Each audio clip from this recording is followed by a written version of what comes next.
Good morning, good morning. My name is Thelms Scott and the founder of Serious Talk 101.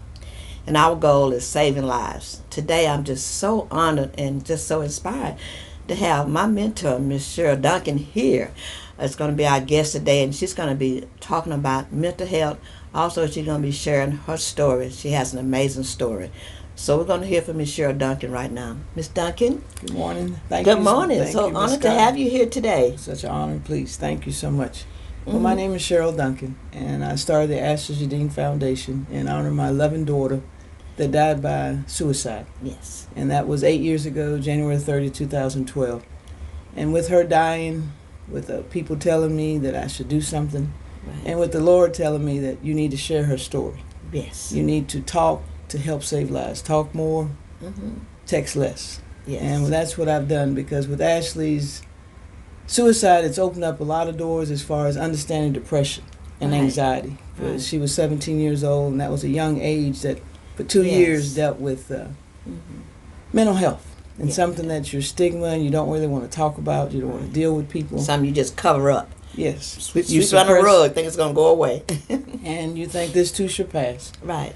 And you work and do the best you can. You get the help. You go to the doctors. You go to the hospital. But one of the things that I did was on social media, and she did a lot of talk on social media, which young people do, Right. and that's where she spread her feelings about how she felt. Right. But so with the S.A.F.E Foundation, we have worked with the social media. I'm more on social media to keep up with things. Right. I've joined the NAMI, National Alliance on Mental Illness, Right. and working with S.A.F.E Diversity, which with mental health. Ms. Thelms has a real joy, has been a real inspiration to me. She calls me Right. the mentor, but honey, she's been a mentor to me to help me Thank you. stand up, because when she asks you to come, you just come. And you Right. talk, and you know what you're going to say. Right. But through Ashley's memory, we have scholarships for high school seniors, because I couldn't give Ashley to go to college money. Right. I want to try to help a high school senior. So we Right. have a fundraiser once a year to help with raise money for kids to go to school. And they have to write an essay about how they've had different difficulties.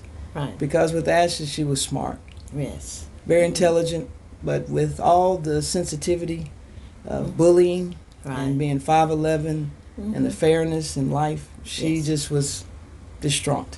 Yes. And a lot of things you have going on in your family also Right. take effect to you that you don't talk about. Right. But I felt that she was strong, but I never thought that she would hurt herself, because she had suicide attempt. When you do suicide attempt, she did about 3 times. 3 times.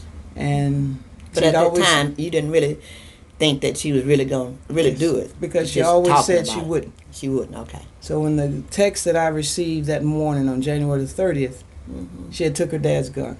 Right. And she told me, I took my dad's gun, I love you, I miss you, I just can't do this anymore. Right. Goodbye. And I felt that she's still around, there's no problem. Right. So when I left work finally and came home and I saw the police and all the people out, it was just disturbing. Yes. But Of course. I learned that she was gone, but in peace in my mind was that I didn't have to worry that she was sexually gone, Right. kidnapped.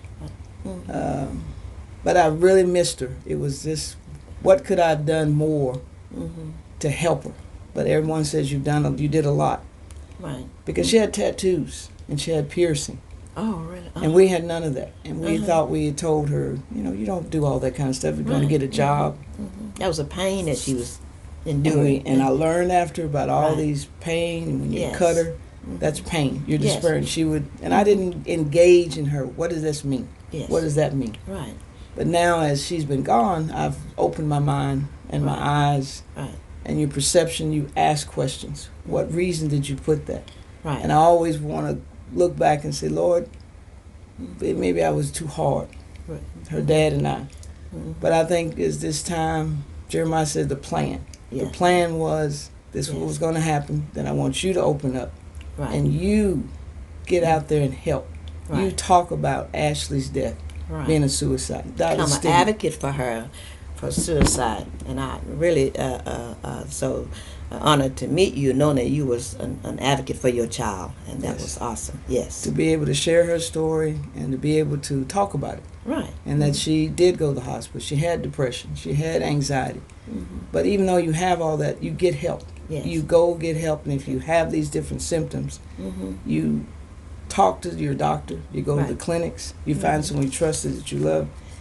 And in my brochure, I also talk about there is the Suicide Prevention Lifeline. Yes. And that is a national suicide lifeline, which is 1-800-273-TALK, 8255. And I know that Ms. Scott has been working with that. Yes. And that's been helpful, that they want to get something more shorter. More shorter. That they're working on the new 3-digit number that we're advocating for right That's now. with the American Foundation of Suicide Prevention, which we both are advocates of. Yeah, for that. Suicide Field prevention. advocates, yes. And we go out and we talk, and we go to support groups. And I feel a peace. I get sad. You have good days, you have bad days, you have sadness at the night, but joy in the morning when you wake up. Right. And you can look at the people that you can help, and you That can means share a lot. that story. Right.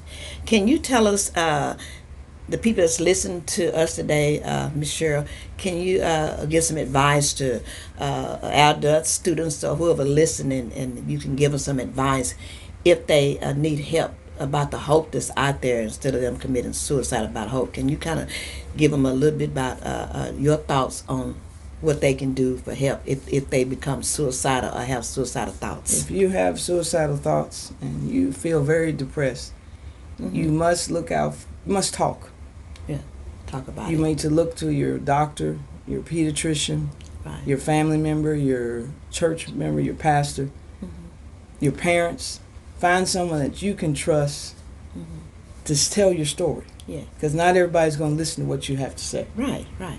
And then once you do, you've got to realize that this is real. You have to take it in.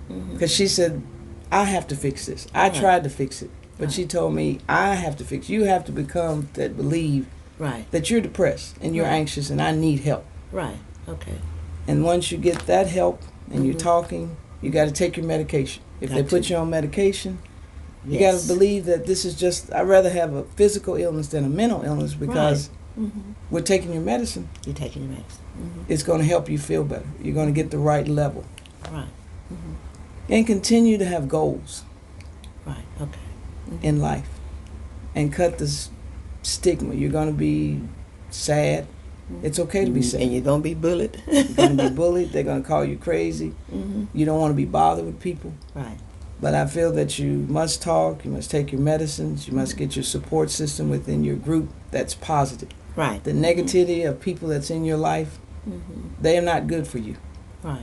You need to have a good spiritual, I'm not saying that you have to go to church, but you do have to believe in a higher being, that he will give you the strength and the faith. That's pretty much what... Well, Miss Cheryl Duncan, I just wanted to say Safe Diversity and also our Serious Talk 101. We just want to say we thank you for being our Serious Talk Mr. Health Hero of the Month. This is something that we'll be doing every month. We'll be interviewing some people. Max behind the scene and I and our group will be doing this. Maybe you can find somebody in your area, because you are in the Pearland area. You'll find someone that we can honor to let them know you have to talk about your stories. The stories save lives. And so I'm just so honored to have you here today and to be one of my mentors that helped me to be strong. And I feel like I can conquer anything now, because I know something happened to me December the 8th. And I said, back in the day, I would have just went off. But I'm able to handle that and still stand and still moving to help someone else. So what you have done in my life means a lot. So it was an honor for Safe Diversity, our Serious Talk 101, to honor you as our mental health hero of the month. So again, congratulations to you. Keep up the great work, because you're amazing. And I just want to say that to you. And I appreciate you. Love you much. All right. Thank you.